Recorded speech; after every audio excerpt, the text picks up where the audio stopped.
काल बा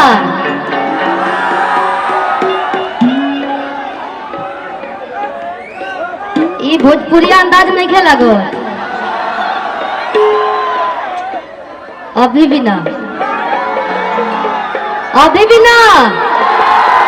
नहीं खेला गो नहीं खेला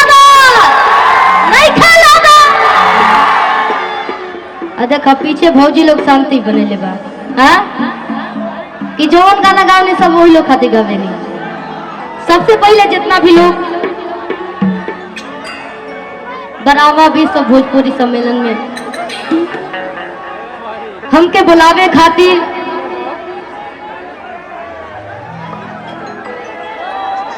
बिल्कुल सब मर्यादा में बा हमारे गीत।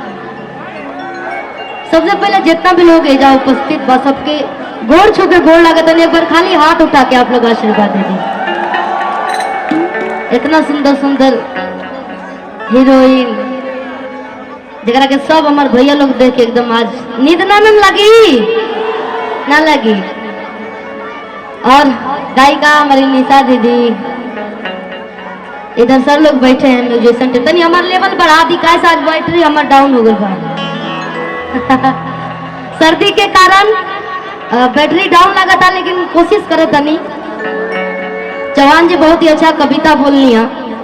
पहनावे के साथ साथ आदमी अपन देखेला कि हम का गाई आज मंच पे सब लोग इतनी बात सोचे पे मजबूर हो जाता कि का गए भैया और लेवल उठा दी।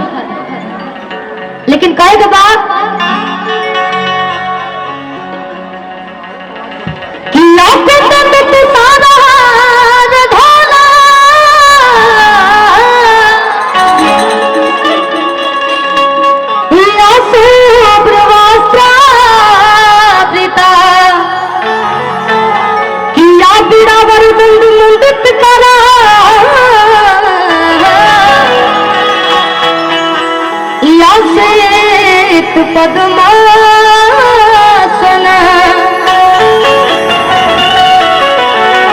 देखिए टाइम ढेर देर के नहीं कि 5 मिनट के मिलेगा लेकिन हम गुजारिश करब सर हम हमारे लिए 7-8 मिनट कर दीजिएगा कि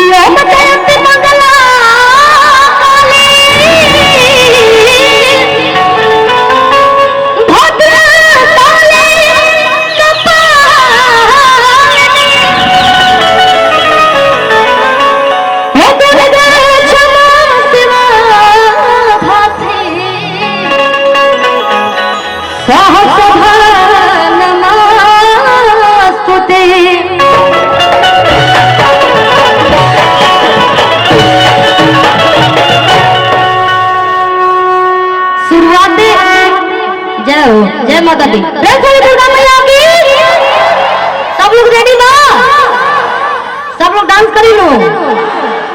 हम वही गाना सुनाए जो मन चला था। हाँ कितना हमारा बातें हमको लाज देखी घर परिवार में एजा बहुत लोग छुपावेला जब तनी सा जिम्मेदारी हो जाला तो आदमी जिम्मेदार बन जाला तो सब लोग तनी मर्यादा में हो जाला। और सपना सखी नमस्कार सबके वेलकम बा। क्यों जब समय हो जाला लड़का फैका हो जाला तो केहू छुपावेला केहू बतावेला केहू मन मार के बैठा लेला लेकिन झगड़ा लड़ाई तो होत रहेला बुढ़ापो में होला। औरतिया अपना पति से परेशान बड़ी कहा तरीके से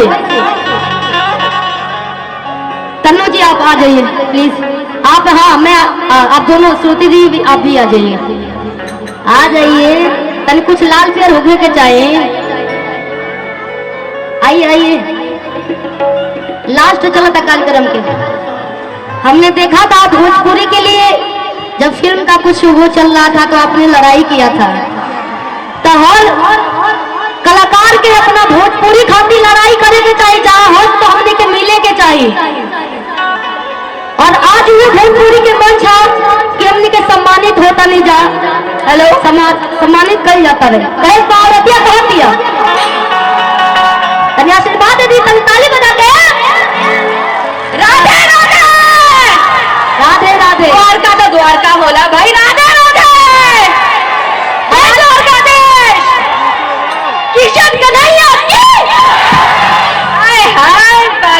अरे ए जीजा का हो जीजा ओहो जीजा रवा के लेके एक छोटा लेकिन हम जीजा खाती कह देता कि बुलेट पा जीजा हो। क्या बात है? अरे बुलेट पा जीजा किले चली घुमावे बुलेट पा जीजा। क्या बात? लेकिन हम सालियों लोग बड़ी टेंस नहीं की हैं कह दबा जीजा जीजा के लिए एगो लाइन हाँ आपन में हार होके कितना भी सुना चाहे दूसरा के कोटी निहरबे करी। लेकिन मैं से कहनी है एक लाइन कि खा के पान जो नहीं जान तो हमारा अभी अपना हम सुधारा हो ना पाती तन को लाज राजा ना पाती तन को लाज राजा छान छाने लगले चाहो मिजाज राजा होते बाज राजा उड़न बाज राजा होते बाज राजा उड़न बाज